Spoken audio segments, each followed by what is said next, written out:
Hello बच्चों, आज भाषा व्याकरण और लिपि में आज हम फिर लिपि चैप्टर पे आज उसका अंत करने वाले हैं। और आपको जो भाषा और व्याकरण है या तो आपको आई पे मिल जाएगी आई, या फिर अपना जो चैप्टर एंड होगा उसके बाद आपको प्लेलिस्ट में। तो आज हम पढ़ेंगे इसी श्रृंखला में लिपि। लिपि क्या है? देखिए, छोटी सी परिभाषा है। लिपि मीन्स लिखने का ढंग,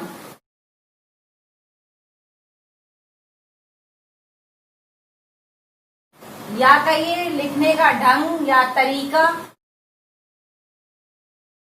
या आप कहिए चिन्ह। इनको हम लिपि कहते हैं। इसकी परिभाषा यही है, किसी भी भाषा को लिखने का ढंग या तरीका या लिखने के उसके ध्वनि चिन्हों को हम लिपि कहते हैं।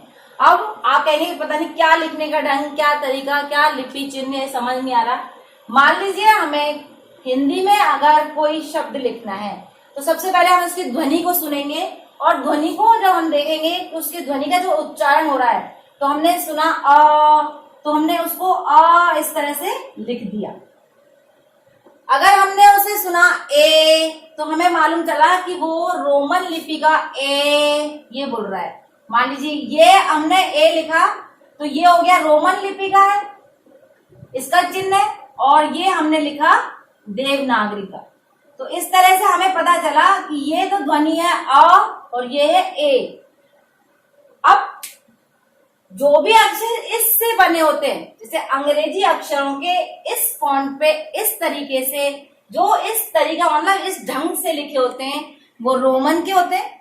चाहे वो आपको मान लीजिए आप ये कहें कि वो किसी भी भाषा के हैं, वो अमेरिका के हैं, या आप कहिए ब्रिटिश में है, या आप कहिए इंग्लिश के हैं, तो वो सारे हैं रोमन के। और ये जो देवनागरी के हैं वो इस तरीके से लिखे हुए होंगे, यानी वो गुजराती के हों, मराठी के हों, या वो मान लीजिए आपको कोंकणी भाषा में, नेपाली में, इस तरह से आपको जो भी अक्षर आपको दिखाई देते हैं, चाहे आप उनकी भाषा को नहीं समझ पा रहे हैं लेकिन आप उन्हें हिंदी के फॉन्ट पे लिखा हुआ देख रहे हैं, हिंदी की तरह से लिखा हुआ देख रहे हैं, तो वे देवनागरी से कहने का मतलब है हिंदी के अक्षर हैं। तो आपको यहां तक ये समझ आ गया होगा कि लिखने का ढंग और तरीका क्या होता है। तो ध्वनि चिन्ह मतलब लिखने का तरीका, लिखने के चिन्ह। अब इसकी परिभाषा भी यही हुई कि किसी भी भाषा को लिखने का ढंग या उसके चिन्ह लिपि कहलाते हैं। और आपने लिपि में आपने देखा होगा हिंदी की जो लिपि है वो कौन सी है? देवनागरी। और अंग्रेजी की जो लिपि है वो कौन सी है? रोमन।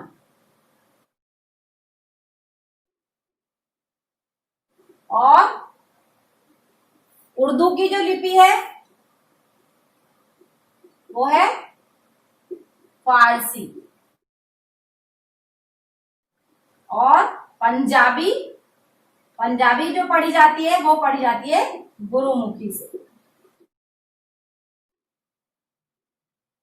मुख्य जो लिपि है हमारी वो इन्हीं पर आधारित है। आपने देखा होगा ये जो मुख्य जो लिपि है वो इन पर ही आधारित है। जैसा कि मैंने आपको बताया, देवनागरी लिपि में हिंदी के जो अक्षर आते हैं वो देवनागरी लिपि के हैं, और वो आ जाते हैं गुजराती, मराठी, नेपाली, कोंकणी और अपभ्रंश और प्राकृत भाषा और संस्कृत की भाषा। जो संस्कृत भाषा के अक्षर हैं वो, क्योंकि वो हिंदी की जननी है और वो देवनागरी लिपि से लिखी हुई है। तो यहां तक आपने देखा कि हमने जो अक्षर बनाने के तरीके हैं वो इनकी लिपि से होते हैं, और लिपि यही 4 मुख्य लिपि होती हैं।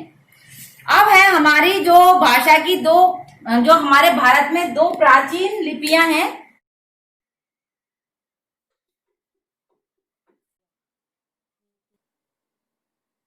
तो हम अब देवनागरी लिपि के बारे में पढ़ेंगे। भारत की 2 प्राचीन लिपियां थी, ब्राह्मी लिपि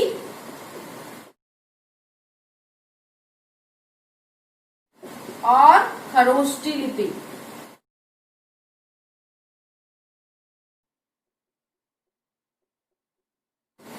ये 2 प्राचीन लिपियां थी, और इनमें ब्राह्मी लिपि से ही देवनागरी लिपि का विकास हुआ।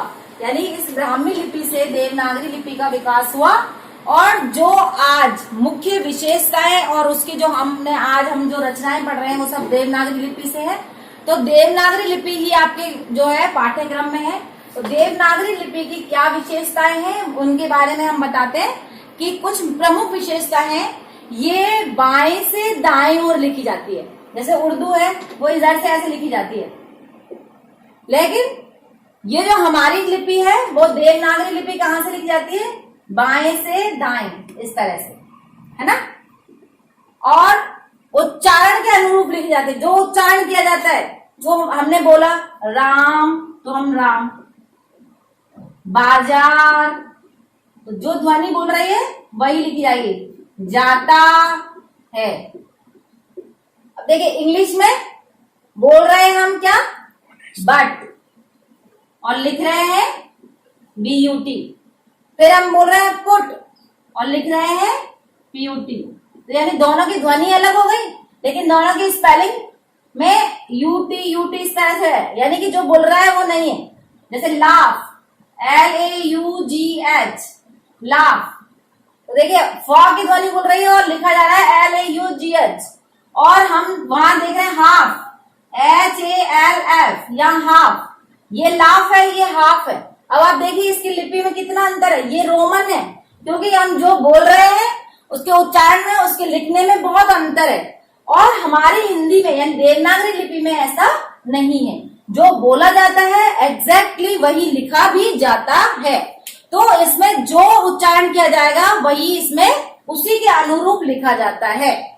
और संपूर्ण लिपि समूह क्या होता है? स्वर और व्यंजन, दो कैटेगरीज में बटा हुआ होता है। और स्वर और व्यंजन को हम पढ़ते हैं और वो दो में विभक्त होता है। स्वर उसकी मात्राओं के लिए लगाए जाते हैं व्यंजन में। तो ये चीज हमारे नियम अनुसार सिस्टमैटिक व्यवस्थित रूप से होती है। इसमें ध्वनियों का संसार, किसी भी भाषा का उच्चारण, सब कुछ स्वर और व्यंजन पे टिका हुआ होता है। शिरोह रेखा का प्रयोग किया जाता है। ये शिरोह रेखा कहलाती है, जो हमारे ऊपर ये होती है। देखिए आप उर्दू लिखेंगे तो इसमें कोई शिरोह रेखा नहीं होती। तो इस तरह से देखा आपने, ये इसमें शिरोह रेखा, खड़ी पाई, इसका प्रयोग किया जाता है।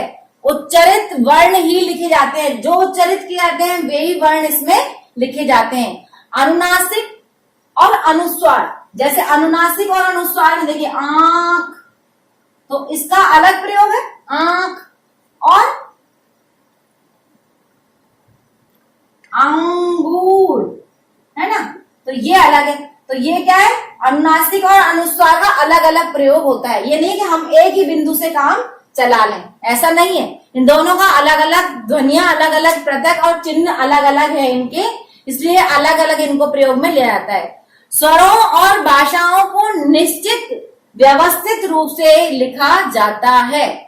और मात्राओं का प्रयोग क्या व्यंजनों में जब हम करते हैं तो स्वरों के माध्यम से, स्वरों के संयोग से किया जाता है। वर्णों की स्पष्टता है इसमें, जो वर्ण हम जो लिख रहे हैं वही वर्ण इसमें स्पष्ट रूप से प्रयोग में दिया जाता है। यह रोमन लिपि की अपेक्षा कम स्थान घेरती है। जैसे हमने लिखा, मान लीजिए लाफ, तो देखिए LAUGH, तो देखिए ये जो हमने लाफ हिंदी में लिखे तो देखिए जगह कम घेर रही है ना, ये तो जगह भी कम घेरती है। इसका मतलब है स्थान ज्यादा नहीं लेती है, हम वर्णों को कम से कम जगह पर लिख लेते हैं। और वर्ण विभाजन में इसमें वैज्ञानिकता है, हर चीज सिस्टमैटिक है, वैज्ञानिक है।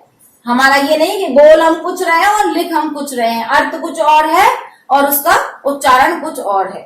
तो इस तरह से आज हमने लिपि का चैप्टर पढ़ लिया। और आपके जो दो है आपको प्ले लिस्ट में मिल जाएंगे, जो आपको भाषा व्याकरण है। भाषा व्याकरण लिपि आज पूर्ण हो चुका है। सभी दोस्तों को अपना ये चैप्टर शेयर कीजिए, लाइक कीजिए। Good bye.